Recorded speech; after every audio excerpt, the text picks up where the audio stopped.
Hola, hola, ¿cómo están? Aquí estoy otra vez. Soy la doctora Rosa Estela Romero, uróloga en Guadalajara, por las personas que aún no me conocen y es la primera vez que ven nuestros videos.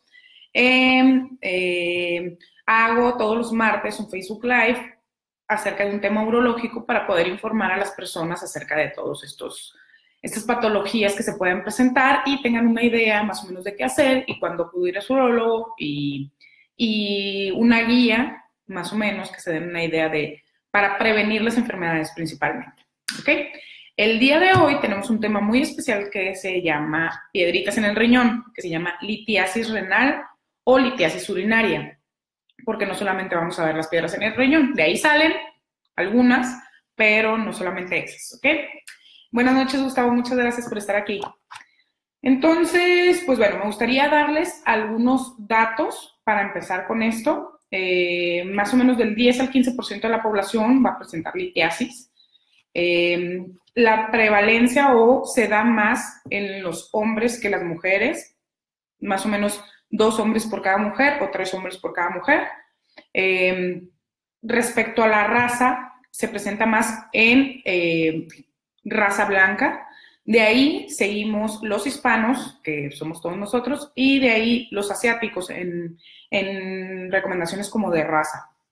En edad, más o menos las piedritas de la vía urinaria se van a presentar entre la década de los 30 y los 50. Las mujeres tienen un segundo pico después de la menopausia de riesgo.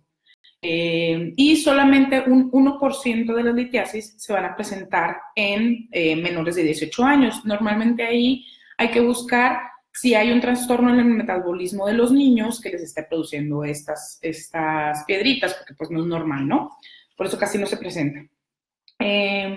Aproximadamente en un 36% se ha encontrado que tiene algo que ver con la genética, o sea, si tienen familiares de primer grado, como que sus papás tuvieron litiasis, tienen un 36, más o menos en el 36% se presentan en la familia. Buenas noches, José Jesús Orozco, gracias. Entonces, hay otros factores que son predisponentes también, pues se presenta más en las personas que viven en un clima que sea muy caluroso, en personas, por ejemplo, yo que soy de Mexicali, esos climas son los que propician o te hacen más vulnerable a presentar esta litiasis. Y sobre todo en la época de verano, porque es cuando la gente pues, más se deshidrata, ¿no? Otro factor que puede predisponer esto es la obesidad. Cuando se ha visto en ciertos estudios que cuando las personas presentan un índice de masa corporal elevado, ahí es cuando son más propensas a formar litiasis porque desechan más ciertos tipos de sales que ahorita les voy a comentar que generan estas piedritas, ¿no? Entonces también, ¿qué más? Una dieta elevada en proteínas, o sea, carnes rojas, mucha carne roja puede también predisponernos. Una dieta con mucha sal, con mucho sodio también. Y la deshidratación. Si la persona, lo que se ha visto en esto es que si la persona toma de 2 a 3 litros de agua es un factor protector contra la litiasis. ¿Ok? Entonces, hay otros factores que son muy importantes, como la obstrucción de las vías urinarias. Hay pacientes que tienen alguna malformación de la vía urinaria, que ya nacieron con esto y que no están drenando bien o no pasa bien el flujo de orina a través de esto y pueden formar piedritas. También los pacientes que tienen alguna obstrucción, como en la próstata, o eso es para piedritas que se forman en la vejiga. Entonces, algo que modifique el flujo de la orina es un factor predisponente. Las infecciones de vías urinarias también pueden ser un factor predisponente, una deshidratación crónica, ¿qué más? Y una inmovilización prolongada también se toma como factor de riesgo. Entonces, ¿por qué se forman las piedritas? ¿No? La mayoría de los pacientes que presenta esto siempre me hace esa pregunta. Entonces, hay una saturación en la orina, acuérdense que la orina se forma en los riñones, y hay una saturación de ciertas sales que tenemos nosotros, que se metabolizan en el riñón, que las filtra el riñón. Entonces se va saturando toda esta orina de eso, o sea, hay más sales de las normales, como puede ser el oxalato, el calcio, la cistina o el ácido úrico, por ejemplo. Y al mismo tiempo hay una disminución en algunos factores que son protectores, que se llaman inhibidores de precipitación, perdón.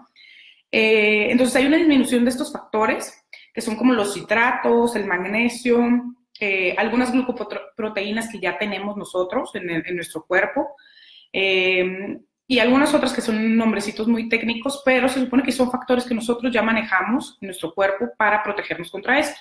Entonces disminuyen esos factores, aumenta la concentración de sales en la orina y ahí se forma un núcleo, ya sea de oxalato de calcio, de fosfato, de ácido úrico, de lo que vaya a ser la piedrita. Entonces se forma ese núcleo y se pega en lo que es como las papilas, lo que está dentro del riñón. Se pega ese núcleo y de ahí lo único que hacen es se van juntando más sales, más sales, más sales y se le van pegando a esto. Entonces, la piedrita se va formando, para los que me venden aquí en México, no sé si han visto las rocaletas, ya ven que tienen como capitas, se van formando así las piedritas porque se le van pegando más sales y van creciendo. Entonces, hay algunas que se forman ahí, llegan a 2 milímetros, salen y pues sin ningún problema, le dan un dolorón al paciente, pero salen sin ningún problema, sin necesidad de algo más. Pero hay otras que se quedan pegadas y se van formando más, ¿no? Entonces, todo depende de cómo vaya evolucionando. Hay diferentes tipos de piedritas. Por ejemplo, la renal. Cuando una piedrita se forma en el riñón tiene unos cálices, o sea que por dentro hay un sistema, está el riñón así como un redondito, pero por dentro tiene unos como cuernitos ahí adentro. Entonces esos son los cálices. Cuando se forman ahí y ahí se quedan y siguen creciendo, se puede hacer un coraliforme, así les decimos, porque parece que forman un coral. Entonces, ese es un tipo de lito que se forma y tiene un tratamiento específico. Después cuando se van despegando esas piedritas y no se llegaron a ser tan grandes, o hay algunas que están muy grandes, pero se despegan de arriba y bajan por el uréter, que es el conducto que conecta el riñón con la vejiga, ahí se llama, ya es un lito ureteral. Entonces se pueden atorar en su paso, en la unión del riñón con el uréter, normalmente ahí es un poquito más delgado, en el tercio ya medio, donde pasan los vasos sanguíneos que hacen que el uréter otra vez un poquito más delgado, o en la unión del uréter con la vejiga, porque ahí como está mucho más delgadito, donde entran los uréteres y ahí se pueden atorar. Esas son las principales como partes donde se atoran, pero pues puede ser en cualquier parte del trayecto, ¿no? Y después vienen los litos vesicales. Normalmente una piedrita en la vejiga va a ser porque hay una falta de vaciamiento ya en ese de la vía urinaria, ya de la vagina hacia el exterior. Entonces ahí se van formando piedritas, normalmente es porque tiene una próstata grande, porque su vejiga ya no se contrae como debe ser, entonces se estanca ahí el agua y se van formando piedras. Ya no es tanto de que vienen desde arriba y bajan, porque se forman unas piedrotas como de 2-3 centímetros más. Y las uretrales, estas sí en alguna otra parte, entonces normalmente vienen desde el riñón y se atoran ahí en la uretra y ya cuando el paciente ya no, dependiendo de dónde se encuentre. Entonces, si tienen alguna pregunta, váyanla dejando aquí en los comentarios para poderla resolver ahorita en vivo. Si no, con mucho gusto, después del video yo me pongo a ver los comentarios, ¿no? O me pueden mandar un inbox sin ningún problema. Entonces, ¿qué más? ¿Qué pasa o cuáles son los síntomas cuando tiene una piedra una persona, no? Primero, hay personas que nunca se enteran que tienen piedras hasta que se las descubren por alguna otra cosa. Eso puede suceder.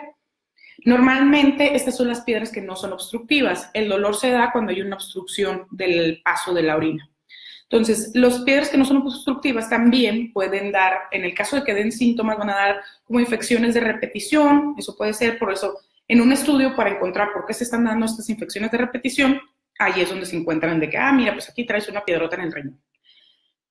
o que les da así como un dolorcito, en la fosa renal, que es pues en la parte de donde está el final de las costillas, la parte posterior en la espalda, ahí es donde se encuentran los riñones, entonces así como que les da dolorcito.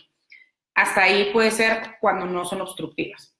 Pero cuando da el dolorazo, que dicen que es horrible, que todos mis pacientes dicen que es de los peores dolores que han tenido, entonces ahí es cuando se obstruye. El dolor se da porque hay una presión de la orina por tratar de pasar, porque se está obstruido y no se da, entonces distiende las estructuras donde se está quedando la orina.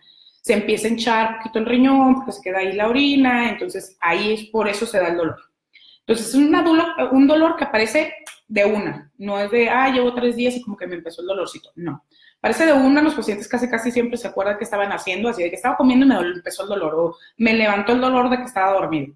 Entonces es un dolor agudo, eso quiere decir que es en la fosa renal y que se puede irradiar, o sea que te da el dolorcito aquí, pero se va hacia los genitales, o se va hacia la pierna, o hacia la ingle, o hacia la región baja del abdomen donde se encuentra la vejiga. Se puede acompañar de ciertos síntomas como si tuvieran lo que le dicen mal de orín, que si tuvieran disuria, un ardor al orinar, puede presentarse sangre al orinar, la necesidad de estar yendo al baño muy seguido o de no poder orinar, y así como que no va a ser la vejiga completa. Esos síntomas irritativos son los que se presentan se pueden presentar cuando hay una piedrita que está obstruyendo. ¿Qué más? Y en muchas ocasiones se presenta vómito y náuseas al mismo tiempo.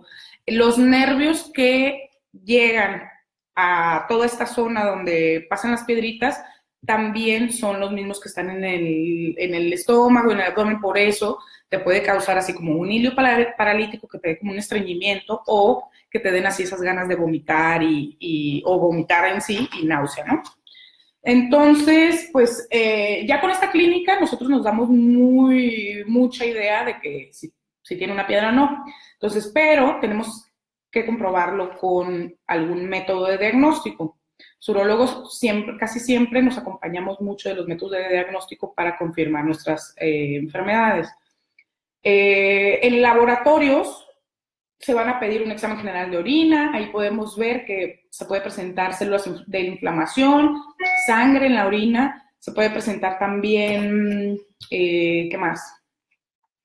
Se pueden ver cristales en la orina, se tiene que pedir una química sanguínea, que ahí podemos medir la función renal, de cómo se encuentra, ácido úrico para ver si el paciente lo tiene muy elevado y a lo mejor por eso está causando los litos, calcio, albúmina. Entonces esos son por los laboratorios que serían como en sangre o en orina.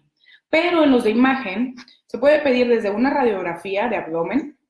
Estos métodos ya no se utilizan de ley, pero hay partes donde no se tiene acceso a algo más sofisticado o más grande, y desde ahí se puede hacer un diagnóstico donde se vea la piedrita, pero hay piedritas que están muy pequeñas o que no se ven en la radiografía, que eso quiere decir que son radiotransparentes, o sea, no se ve blanquito como el hueso, entonces podemos pasarlo por alto, ¿no? Entonces, por eso la radiografía ya no se utiliza tanto, pero es de primera instancia lo que se debe de utilizar. Se puede hacer también un urograma excretor, que eso son muchas radiografías, pero al paciente se le pone un contraste intravenoso para ver cómo se va drenando por los riñones, se ve toda la estructura de los riñones, más bien el paso de los sistemas colectores, y si se atora ese contraste, pues ahí podemos decir que hay una piedrita o si el riñón está muy dilatado.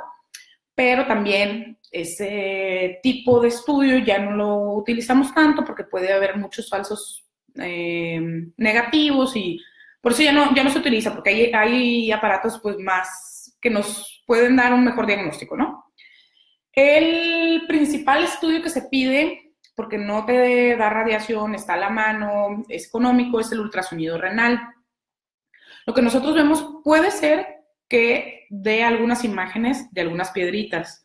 Nosotros lo vemos ahí, pero lo que más nos ayuda a concluir que es una piedrita que está obstruyendo es la dilatación que hay dentro del sistema colector en el riñón. Se va acumulando orina y eso es lo que más vemos en el ultrasonido.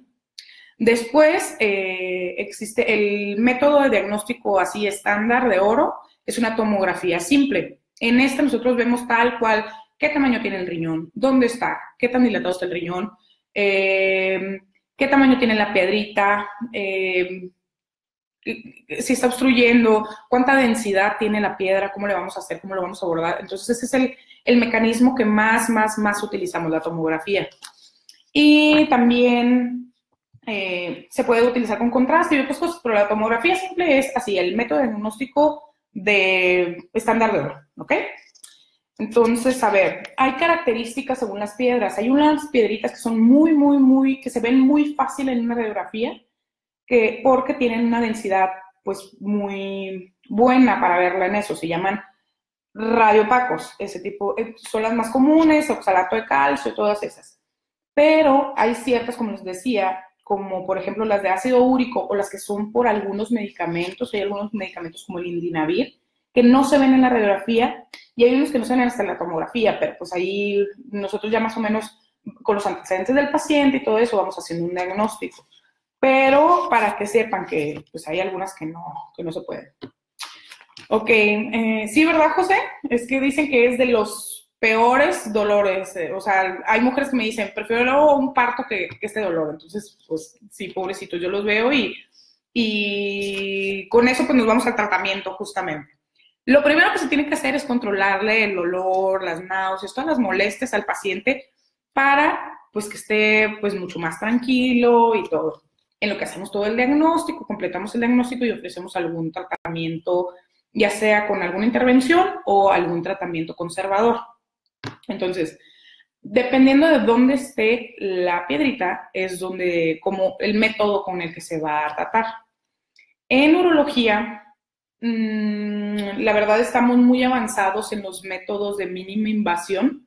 Cada vez se trata de invadir mucho menos al paciente o hacerlo por orificios naturales o tratar de ser menos invasivos, ¿no? Entonces, por ejemplo, si la piedrita está en el riñón, es grande, ya está en varios de los cálices, o sea, si es una piedrita coraliforme, el método que se utiliza es una nefrolitotomía percutánea.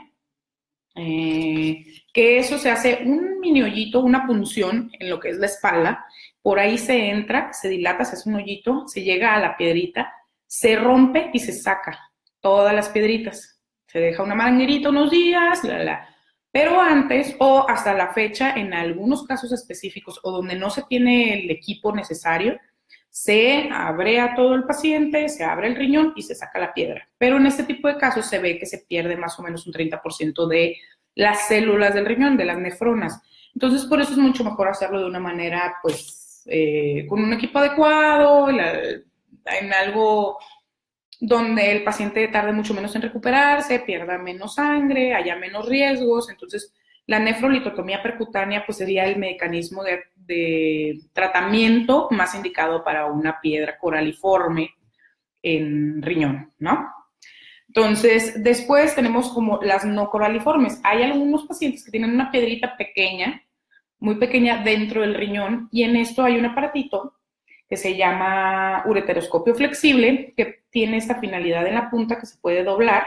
Entonces podemos entrar al riñón y meternos a cualquiera de las cuevitas que tiene adentro, llegar ahí y con un láser, porque es muy delgado el aparato, con un láser se puede hacer polvito la piedrita y sacarla. Entonces, o sacarla en algunos pedacitos. Entonces, ese es otro método. Cuando las piedras ya están en uréter y están muy altas, también se puede utilizar el ureteroscopio flexible o hay otro que se llama semirrígido, que este no tiene el doblez en la punta, solamente está así. Entonces entramos por uretra, después la vejiga, nos metemos al ureter, localizamos la piedra y hay varios métodos para romperla, ya sea con láser o con algún litotriptor neumático. Es un mecanismo que por medio de la fuerza rompe la piedra y la vamos sacando en pedacitos, se meten en unas canastillas y se va sacando la piedrita. Es algo que pues, nosotros lo hacemos de rutina y que a lo mejor decimos, ay, sí, está muy fácil, pero pues es algo que lleva su entrenamiento, ¿no? Entonces, eso, cuando ya están en el ureter, normalmente sí es un tratamiento quirúrgico, se va a utilizar una ureter o litotricia, hay que ser candidatos para un tratamiento conservador. Eso quiere decir que no se cirugía. Normalmente tiene que ser una piedra menor de 4 milímetros y de preferencia que esté el ureter en la parte de abajo, porque son las que tienen mayor posibilidad de salir. Se le tiene que dar un tratamiento específico con algunos medicamentos que son para dilatar o ayudar a dilatar el ureter, algunos antiinflamatorios, para que pueda salir la piedra. Tiene que ser paciente muy específico, como por ejemplo, que tenga un buen manejo del dolor. No puedes dejar al paciente con un dolorazo y ver a ver si sale la piedra. Lo que haces es mejor le quitas el dolor operándolo, ¿no? Entonces tiene que tener una buena función renal y no tiene que tener infecciones, ningún dato de infección. Solo se trata de la piedra para ver si sale, si no, se le realiza una cirugía. Si el riñón permanece tapado por menos de 2 semanas, no hay un daño que no sea irreversible en el riñón, o sea, no pasa nada. Pero si el riñón dura tapado más de 6 semanas, ya hay un daño renal irreversible que disminuye la función renal y pues que después nos puede traer problemas. Por eso no se puede dejar tanto tiempo y por eso se tiene que atender rápido. ¿Ok? Entonces, ¿qué más? Bueno, cuando la piedra es de la vejiga, se pueden hacer 2 cosas. Se hace una incisión, así como una cesárea chiquita, donde se entra la vejiga y se saca la piedra completa. O si no, se puede entrar a través de la uretra, igual que las del ureter, se localiza la piedra en la vejiga y se rompe y se va sacando a pedacitos. O sea, estos aparatos son minis, o sea, tienen así, o sea, son súper minis para que no crean que metemos un aparatote así. Entonces, la recuperación es muy rápida, el uso de sonda es corta, entonces pues son muy buenas como opciones para los pacientes. Y, por ejemplo, si ya se atoró en lo que es la uretra, ya el último, dependiendo en qué parte esté y todo eso, pues también se entra con un aparatito, se rompe la piedra, por ejemplo, en 2 y ya, se saca, nada más se desobstruye. ¿Ok? Entonces, no sé si tengan alguna duda de esto, acuérdense, me la pueden dejar aquí. Hay veces que no veo los comentarios como que no se actualizan en vivo, pero si no les contesto en un ratito más, ahorita terminando. Y pues les pido de favor que se pueden compartir este video. Acuérdense que hay mucha gente que no tiene esta información y que sería muy bueno que la tuvieran, ¿ok? ¿Qué consejos les daría yo para tratar de prevenir esto? O las personas que una vez que han tenido alguna piedrita, normalmente tienen un riesgo de 50% de volverlo a padecer. Entonces tienen que llevar, hay pacientes que se tienen que examinar para ver si ya tienen una segunda piedrita o algo así en un periodo muy corto, se les tiene que hacer un estudio metabólico para ver si no tienen algún problema con las paratiroides, algo con la tiroides o algún problema de metabolismo de las sales que les esté causando las piedritas. Entonces, sí, en algunas personas se tiene que hacer en algún estudio, pero en general lo que tenemos que hacer de ley, tomar de 2 a 3 litros de agua. Tampoco tomar de más es muy bueno porque te puede traer problemas, pero de 2 a 3 litros de agua diarios es genial, que sería lo excelente que todos lo hiciéramos. Una dieta baja en oxalatos, que los oxalatos se encuentran en lo que son las hojas verdes como la espinaca, de ese verde, todo lo que tiene, de esas hojitas que tienen como ese color de verde como la espinaca, tienen oxalatos. Las fresas, el betabel, el apio, la calabacita y las semillas como nuez de la India, almendras, cacahuates, esos tipos de alimentos tienen oxalatos y hay que reducirlos. No digo evitarlos, pero sí que tu dieta no se base en eso, o sea, tiene que reducirse a 1 o 2 veces por semana solamente consumirlos. Y luego, una dieta baja en sodio, hay que disminuirle la sal. Hacer ejercicio. Acuérdense que una obesidad puede llevarte a esto. Bajarle a la carne roja. Mucha proteína o mucha purina te puede provocar las piedritas. ¿Qué más? No suspender los lácteos, eso es súper importante. Normalmente piensan que las piedritas solamente están hechas de calcio y dicen, no, pues ya no voy a tomar leche, ya no voy a tomar yogur, ya nada. Y eso es peor, es un factor de riesgo para presentarlos. Tú tienes que tener una dieta junto con los lácteos, no en exceso, pero no disminuirlos porque si no eres más propenso a las piedritas. ¿Qué más? Eliminar o disminuir de la dieta el café y el té, sobre todo el té, porque también nos pueden ayudar a que se generen más las piedritas. Se puede tomar jugo de arándano, una copita, 250 mililitros diarios, de preferencia Ocean Spray, se puede hacer Ocean Spray Light, y eso nos puede ayudar a tener una salud de la vía urinaria buena. Cítricos, los cítricos por un lado te ayudan a prevenir estos litos, pero en algunas personas puede ser un irritante de la vía urinaria, entonces hay que ver si nos caen bien y no nos están causando así como ardor o algo así a la hora de orinar, perfecto, lo puedes tomar como un protector porque tienen citratos. Entonces, también hay que aumentar el consumo de alimentos con magnesio, como podría ser el pescado, los frijoles, el arroz integral, el aguacate, el plátano y el trigo. Entonces, esos son algunos de los tips básicos que todos podemos hacer. Acuérdense de todas maneras no aguantarse las ganas de ir al baño. Y pues en cualquier momento en que tengamos alguna sintomatología, pues acudir a su urólogo, ¿ok? Entonces, cuídense mucho, que estén muy bien. El día de mañana les pongo la encuesta para el próximo martes. Solamente el día de hoy fue miércoles por algunos asuntos de aquí del consultorio. Pero estamos en contacto. Los quiero mucho. Que te pasen muy buenas noches. Bye, bye.